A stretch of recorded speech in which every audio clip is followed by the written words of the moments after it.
recommendations for the board's consideration. Recommendations that will allow the district to move forward with a plan designed to strengthen educational opportunities, ensure equity, and rebuild the trust of our community. This is a pivotal moment. Confronting our challenges directly is the only way to ensure a bright future for El Paso ISD. Together, I truly believe we can chart a path forward that does prioritize equity, that delivers quality education, and fulfills our commitment to every student, regardless of their background or their circumstances.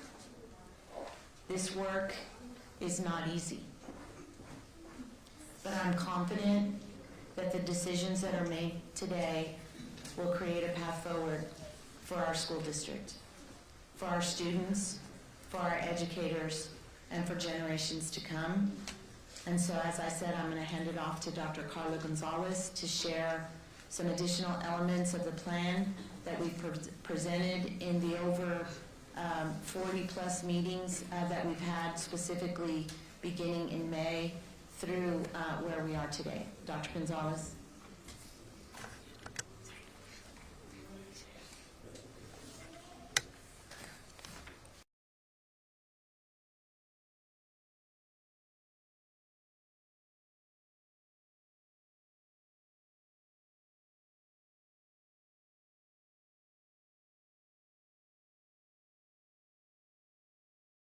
Have some questions. Our staff, our team is here to answer those for you. I would like to go through the presentation, and then we will field all questions, concerns, clarifications you might have. If you have a burning question that you're afraid you might forget before I get to the end of the slides, by all means, please share that with us so that we can be working on that for you. But I would like to take you through the information that we have ready for you this evening and for our community to go over again the recommendation.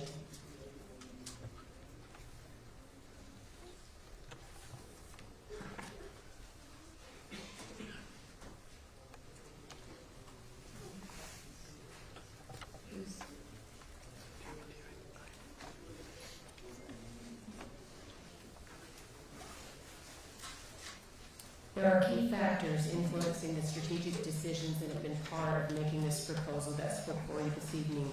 Becoming an A-rated destination district that our communities deserve requires an unwavering commitment to academic excellence and student outcomes. We have also seen demographic shifts, declining birth rates that have greatly impacted our urban school district and the neighborhoods that comprise the El Paso Independent School District. We also have aging infrastructures. Although we have many new elementary schools that were created from the 2016 bond, the average age of our elementary still today is 65 years old. And then finally, we have funding challenges, and that it is multiple factors that are impacting our financial reality now, but also for the coming years. We have in our strategic recommendations one that covers academic excellence and, of course, our 21st century facilities. Additional academic programs, we have 9 schools that are currently underway and some very exciting, innovative programs, such as the Extended Day Learning Center. All of our elementary schools currently have after-school programming, but at AOA, Cielo Vista, Whitaker, Zach White, and soon Dr. Joseph Torres, we have extended day learning centers where we provide parents the opportunity for their children to be in a safe, educational, whole child development environment from 6 a.m. till 6 p.m., both before and after the school day. We know we have academic needs on campuses such as Barón and Hart, and so we're looking at various school actions that we can bring to those schools to help close the gaps for our students and build on our communities. And then we have very excited new programming such as Montessori that was piloted first at Moreno Elementary and then Dr. Green adopted last year. We also have rebuilds in our plans. Fortunately, we have a wonderful partnership with the Department of Defense, and Logan Elementary is a shining example of that partnership. Much of Logan was rebuilt through DoD supports. A DoD defense grant provides 80% for a complete new rebuild of an existing elementary on the base on military property. The school that will be enjoying a brand new campus as of August 2028 is Bliss Elementary. The next campus that is also on the DOD's list is Milam, which is also on Biggs Field. Both Bliss and Milam are two of our campuses that were identified as in critical facilities conditions. So we're very grateful that we have this additional help to bring those schools up to 21st century learning facilities. And then finally, we have potential future campus upgrades. 10 campuses that could be very positively impacted by a future potential bond. But again, the DDR plan is a plan that is not based on bond, because we know that that's something that is another very long strategic plan that has to be accepted by the community. But if a bond were available, the schools, the 10 schools that we would certainly recommend for upgrades, because they will continue to have for high, for low, or critical facilities ratings, would be Cielo Vista, Cooley, Douglas, Park, Hawkins, Hillside, Meseta ECDC, Nixon, Polk, and Sunrise Mountain. These are campuses that represent all areas and all pockets of our district and communities. The recommendation 3 is the proposed closure, which falls under the right sizing of this plan. And you can see on this map that we have our 4 zones of excellence: west, central south, central east, and northeast. Yeah, I'm sorry. Thanks. It's suspense. The phase 1, we have listened to the community. As they have mentioned, we have 8 recommendation campuses as part of this plan versus the 10 that were the original. In phase 1, we're recommending 6 closures that will have comparable sister schools. They represent, again, as you can see, all pockets of our district. 2 are recommended in phase 1 in the west zone. That would be Rivera Elementary and Putnam Elementary. In our central south, Lamar and Zavala. In our central east, Rusk Elementary. And then in far northeast, Newman Elementary. There is a phase 2 to this proposal, and that would be in our second year. That would be the 2026-2027 school year. It would be Travis Elementary, which is located right on the cusp of central east and northeast, and then Stanton Elementary in our northeast. Again, one of the recommendations of why moving at this time of the year is that we know how important transition plans will be for our students, our families, and our staff.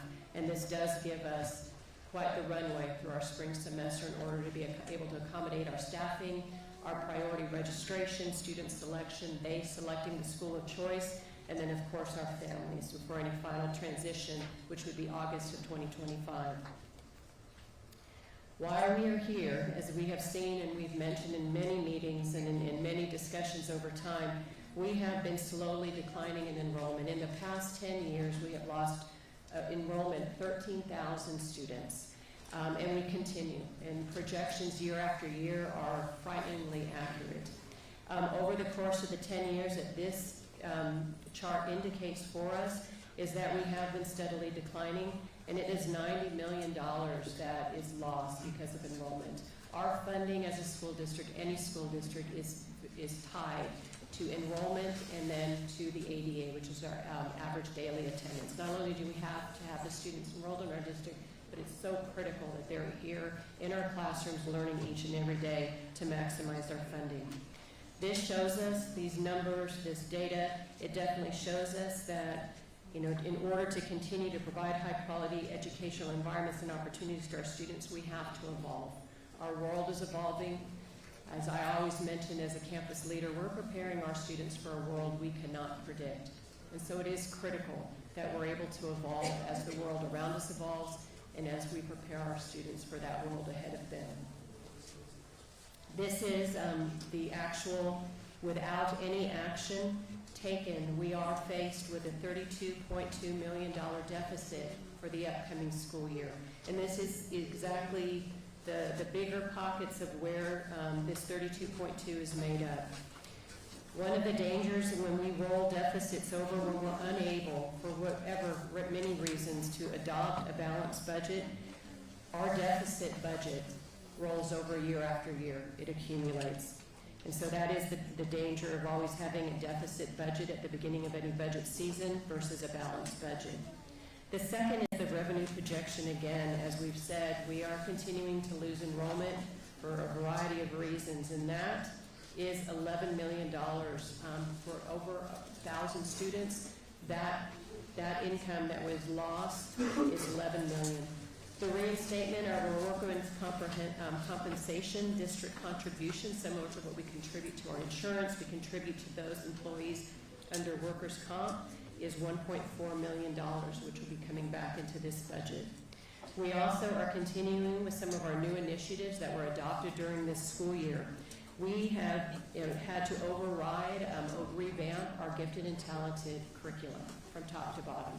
Even though we had a much beloved and long-standing GT program, Connections, Humanities, things that those especially have grown up in the district are familiar with, we were not in compliance with state standards on GT.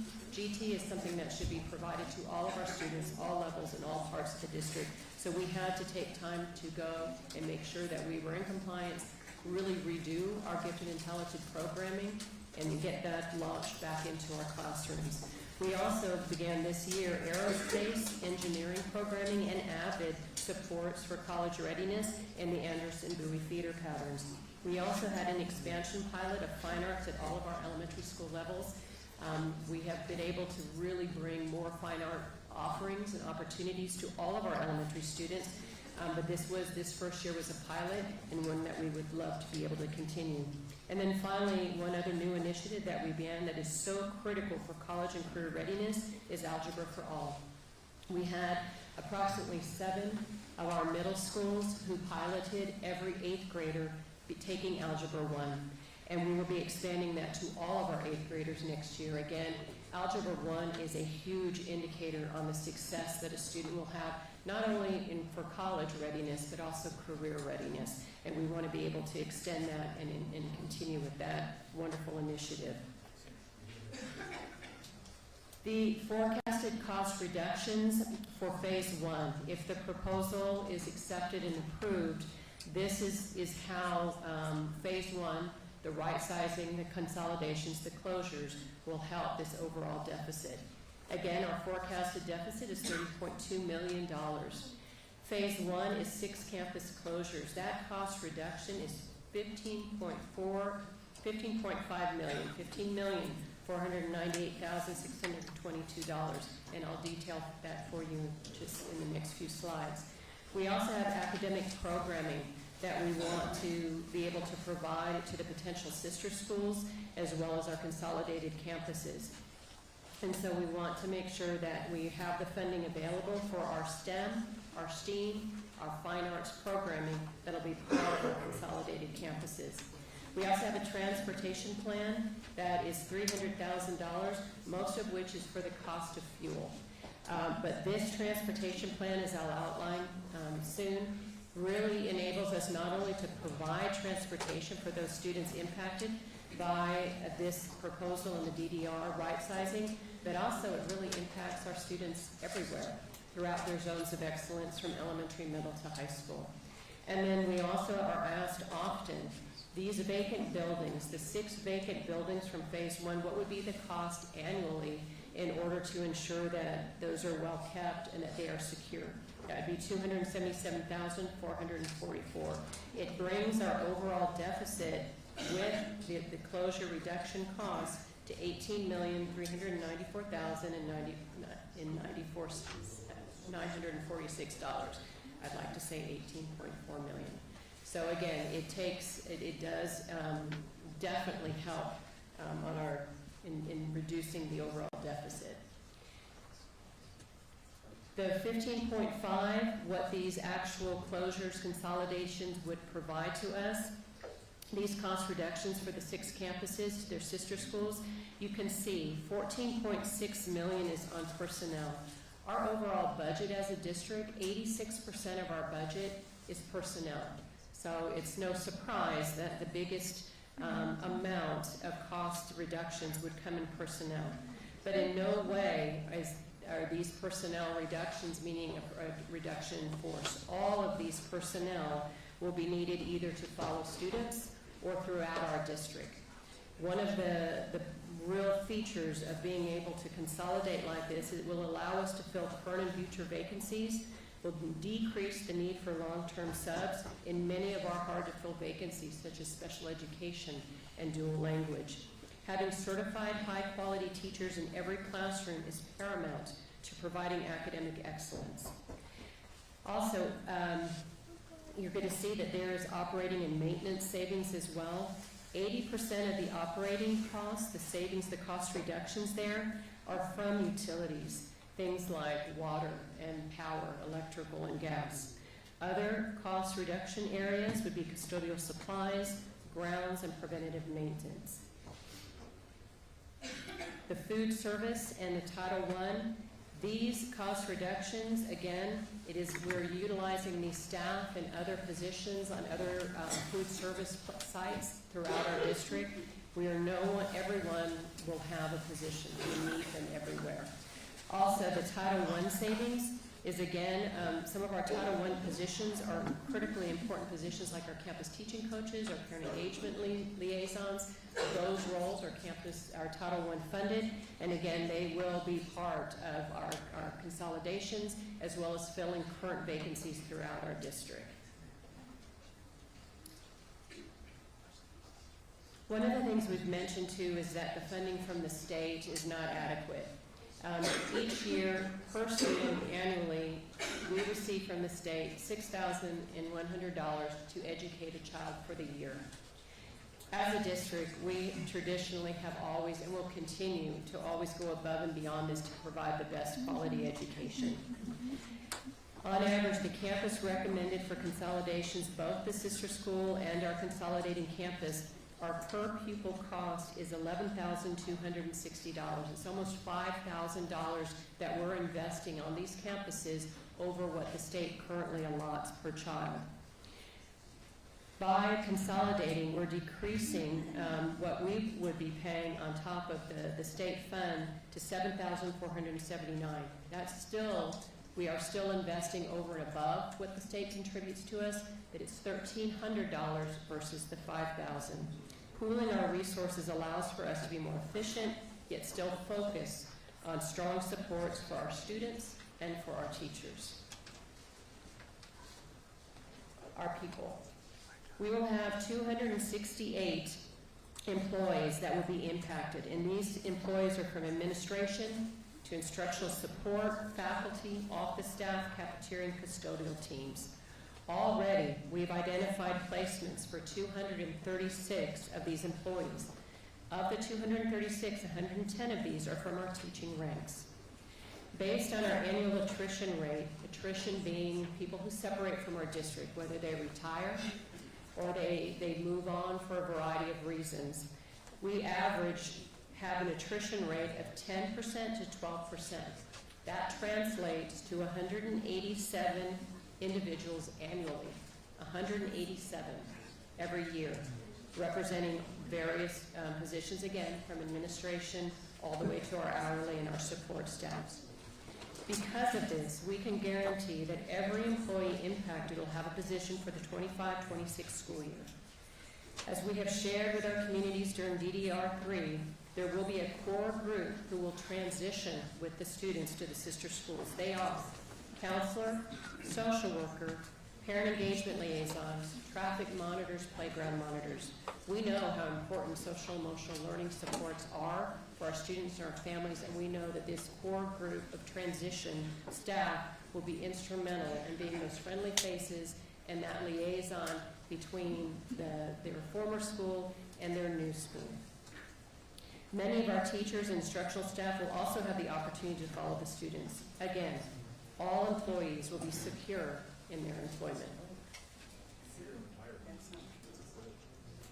One of the plans that we're very excited about, not just because that this will really help our families impacted by this recommendation in terms of transportation, but we're excited about what this will do for all of our families. We currently run 180 routes. We are planning to increase to 220. The $300,000 that is budgeted to make this plan a reality is really for fuel costs. This is not about additional drivers or additional buses. This is really for the fuel costs in order to increase our routes. The reason we're increasing the routes is for the support of our families in any kind of consolidation and in going to a sister school. But they can go and have transportation provided for any school they select within their zone of excellence. So even if they choose the best option for them is not the recommended sister, they will have the transportation option for any school within their zone. What's also exciting about this is that this is really open to every student. As long as our families are selecting within their zone of excellence, transportation will be provided for them. Why this is groundbreaking for us is that until this time, really the only busing that we provided for many of our families who chose a special program or were accepted into a program were at the high school levels, and they generally were for our magnet programs. This really increases the access to open enrollment for all of our families. Also, an area of debate and wanting more clarification and understanding is what will happen to the facilities if they are closed. And so this is where surplus property sales becomes an important part of our discussions. We have 15 properties that have been sold since 2022. Currently, we still have 6 properties that are available. The recommendation tonight would add 6 more that would come on in 2025-26. The maintenance cost estimate for all 6 of these sites is $277,444. This is really the cost estimate, covers things like utilities, maintenance, insurance, telecommunications, and fire and intrusion alarm systems that would be maintained on these sites. Phase 2, if approved, would add 2 more. That would bring us to a total of 14 properties.